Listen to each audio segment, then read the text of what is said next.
ಈ ಒಂದು ಕಥೆಯನ್ನ ಕೇಳಿದಾಗ ನನಗೆ ನೆನಪಾಗೋದು ಈ ಆಕಸ್ಮಿಕವಾದಂತಹ ಭೇಟಿ ಕೆಲವೊಮ್ಮೆ ನಮ್ಮ ಸುದೀರ್ಘ ಜೀವನಕ್ಕೆ ಒಂದು ಮಾದರಿ ಆಗುತ್ತೆ. ಜೀವನದಲ್ಲಿ ನಾವು ಅನೇಕ ಜನರನ್ನ ಭೇಟಿ ಆಗ್ತೇವೆ.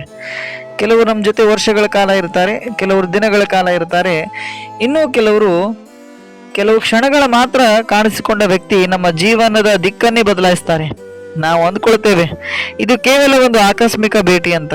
ಆದರೆ ಸತ್ಯ ಏನಂದ್ರೆ ಅದು ಆಕಸ್ಮಿಕ ಭೇಟಿ ಅಲ್ಲ, ನಮ್ಮ ಜೀವನದಲ್ಲಿ ಆಗಬೇಕಾದ ಒಂದು ಅನಿವಾರ್ಯ ಘಟನೆ ಆಗ್ಬಿಡುತ್ತೆ.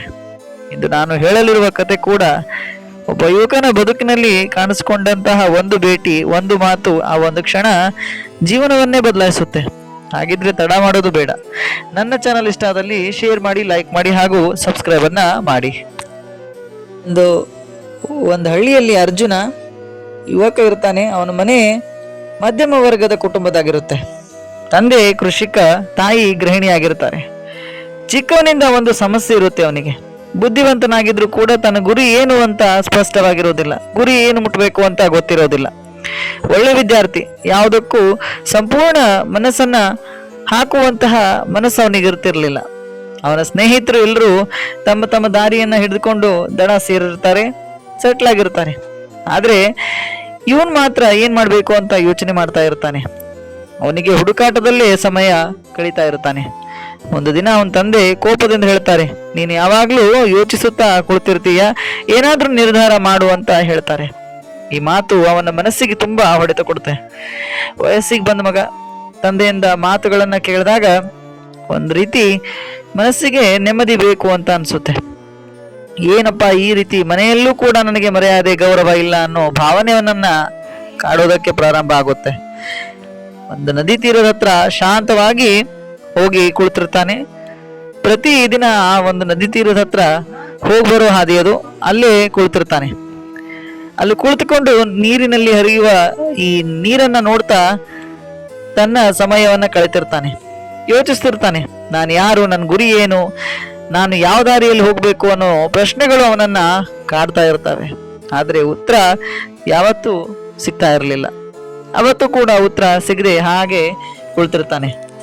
ಆಕಸ್ಮಿಕವಾಗಿ ಈ ಒಂದು ನದಿ ಹತ್ರ ಸಂಜೆ ಸಮಯ, ಸೂರ್ಯ ಇನ್ನೇನು ಇಳಿತಾ ಹೋಗ್ತಿದ್ದ.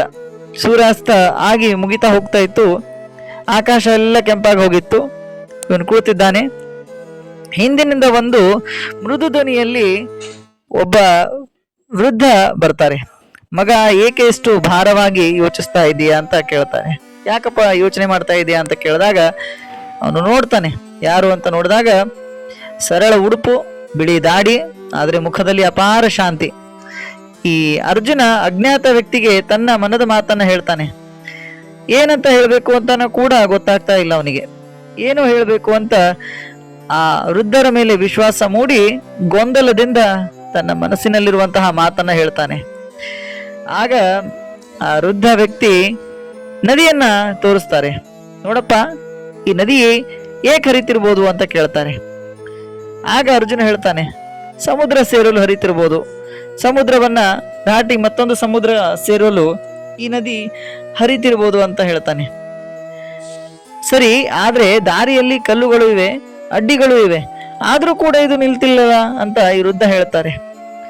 ಆಗ ಅರ್ಜುನನಿಗೆ ಯೋಚನೆ ಆಗುತ್ತೆ, ಹೌದಲ್ಲ, ಈ ನದಿ ಹರಿಯುವಾಗ, ಸಮುದ್ರ ಸೇರುವಾಗ ದಾರಿಯಲ್ಲಿ ಕಲ್ಲುಗಳು ಬರ್ತವೆ, ಅಡ್ಡಿಗಳು ಬರ್ತವೆ, ಕೆಲವೊಂದು ಅಡೆತಡೆಗಳು ಬಂದ್ರು ಇದು ನಿಲ್ಲಲ್ಲ ಅಂತ ಯೋಚನೆ ಮಾಡ್ತಾನೆ. ಹೌದು, ಅದು ಹೇಗೆ ಅಂತ ಈ ವೃದ್ಧರಿಗೆ ಕೇಳಿದಾಗ ಆಗ ಆ ವೃದ್ಧ ಒಂದು ಸ್ಪಷ್ಟವಾಗಿ ಉತ್ತರವನ್ನ ಕೊಡ್ತಾರೆ.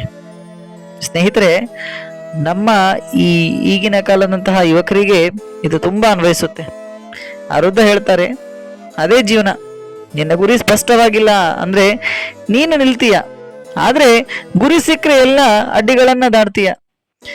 ಒಳಗಿನ ಶಕ್ತಿ ಮುಖ್ಯ ಆಗುತ್ತೆ. ವೃದ್ಧ ಮತ್ತೊಂದು ಪ್ರಶ್ನೆಯನ್ನ ಆ ವ್ಯಕ್ತಿಗೆ ಕೇಳ್ತಾರೆ, ನೀನು ನಿನ್ನ ಮೇಲೆ ನಂಬಿಕೆ ಇಟ್ಟಿದೀಯಾ ಅಂತ ಕೇಳಿದಾಗ ಅರ್ಜುನ ಆ ವೃದ್ಧರಿಗೆ ಹೇಳ್ತಾನೆ,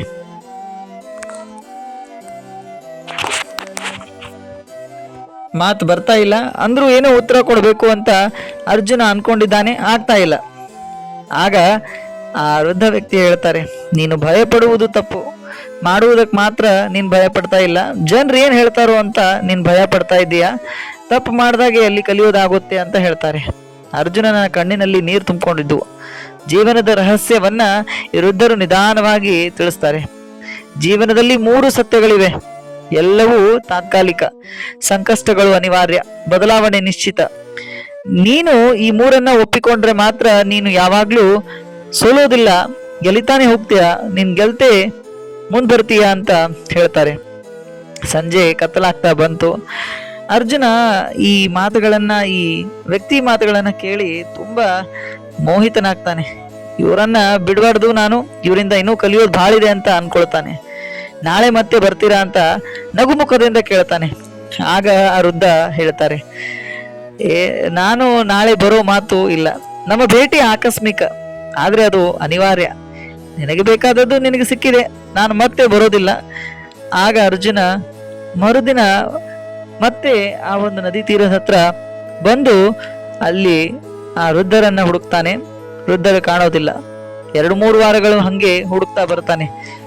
ಆ ವೃದ್ಧರು ಕಾಣೋದಿಲ್ಲ. ಅವನು ಎಲ್ಲೆಡೆ ಹುಡುಕಿದ್ರು ಕೂಡ ಯಾರಿಗೂ ಆ ವೃದ್ಧರ ಬಗ್ಗೆ ಮಾಹಿತಿನೇ ಗೊತ್ತಾಗೋದಿಲ್ಲ. ಆಗಿಂದ ಅವನು ಒಂದು ಸಣ್ಣ ಗುರಿಯನ್ನು ಇಟ್ಕೊಳ್ತಾನೆ. ದಿನವೂ ಸ್ವಲ್ಪ ಸ್ವಲ್ಪ ಮುಂದಕ್ಕೆ ಹೆಜ್ಜೆ ಇಡ್ತಾ ತನ್ನ ನಂಬಿಕೆಯನ್ನ ಬೆಳೆಸ್ಕೊಳ್ತಾನೆ. ವರ್ಷಗಳ ನಂತರ ಅವನು ಯಶಸ್ವಿಯಾದ. ಆದ್ರೆ ಅವನು ಎಂದಿಗೂ ಮರೆಯುವುದಿಲ್ಲ, ಆ ಭೇಟಿ ಆಕಸ್ಮಿಕವಾಗಲಿಲ್ಲ, ಅನಿವಾರ್ಯವಾಯಿತು ಅಂತ. ಆ ಒಂದು ವೃದ್ಧರ ಭೇಟಿಯನ್ನ ಯಾವತ್ತಿಗೂ ಮರೆಯಲಿಲ್ಲ. ಒಂದು ದಿನ ಮತ್ತೆ ಆ ನದಿ ಬಳಿ ಕುಳಿತಿದ್ದ. ಅವನು ಮೃದುವಾಗಿ, ಆ ವೃದ್ಧರು ಕಾಣ್ತಾ ಇಲ್ಲ, ಈ ರೀತಿ ಹೇಳ್ತಾನೆ, ನೀವು ಯಾರು ಅಂತ ನನಗೆ ಗೊತ್ತಿಲ್ಲ, ಆದ್ರೆ ನೀವು ನನ್ನ ಜೀವನವನ್ನ ಬದಲಾಯಿಸಿದ್ರಿ ಅಂತ ಆ ನದಿಯನ್ನ ನೋಡ್ತಾ, ಆ ವೃದ್ಧನನ್ನ ನೆನೆಸ್ತಾ ತನ್ನ ಭವಿಷ್ಯವನ್ನ ರೂಪಿಸಿಕೊಳ್ತಾನೆ. ಸ್ನೇಹಿತರೆ, ಜೀವನದಲ್ಲಿ ನಾವು ಹುಡುಕುತ್ತಾ ಹೋಗುವುದು ಯಶಸ್ಸು, ಹಣ, ಹೆಸರು. ಕೆಲವೊಮ್ಮೆ ಒಬ್ಬ ವ್ಯಕ್ತಿ, ಒಂದು ಮಾತು, ಒಂದು ಅನುಭವದ ತಿಳುವಳಿಕೆಗಳು, ಇವುಗಳೇ ನಮ್ಮ ಜೀವನವನ್ನ ನಿಜವಾಗಿ ರೂಪಿಸ್ತವೆ. ಆಕಸ್ಮಿಕವಾಗಿ ಬಂದು ಹೋಗುವ ಕೆಲವರು ನಮ್ಮ ಜೊತೆ ಶಾಶ್ವತವಾಗಿ ಇರೋದಿಲ್ಲ, ಆದ್ರೆ ಅವರು ನೀಡಿದ ಪಾಠ ನಮ್ಮ ಹೃದಯದಲ್ಲಿ ಸದಾ ಜೀವಂತವಾಗಿರುತ್ತೆ. ಆದ್ರಿಂದ ನಿಮ್ಮ ಜೀವನದಲ್ಲಿ ಯಾರಿಗಾದ್ರೂ ಹೀಗೆ ಬಂದಿದ್ರೆ ಅವರನ್ನ ಖಂಡಿತವಾಗ್ಲೂ ಮರಿಬೇಡಿ. ನೀಡಿದ ಪಾಠಗಳನ್ನ ಮರಿಬೇಡಿ, ಆಕಸ್ಮಿಕವಾದಂತಹ ಭೇಟಿಗಳನ್ನ ಮರಿಬೇಡಿ. ಅನಿವಾರ್ಯವಾಗಿ ನಮ್ಮ ಜೀವನವನ್ನು ರೂಪಿಸೋರು ಅಂಥವರೇ ಆಗಿರ್ತಾರೆ.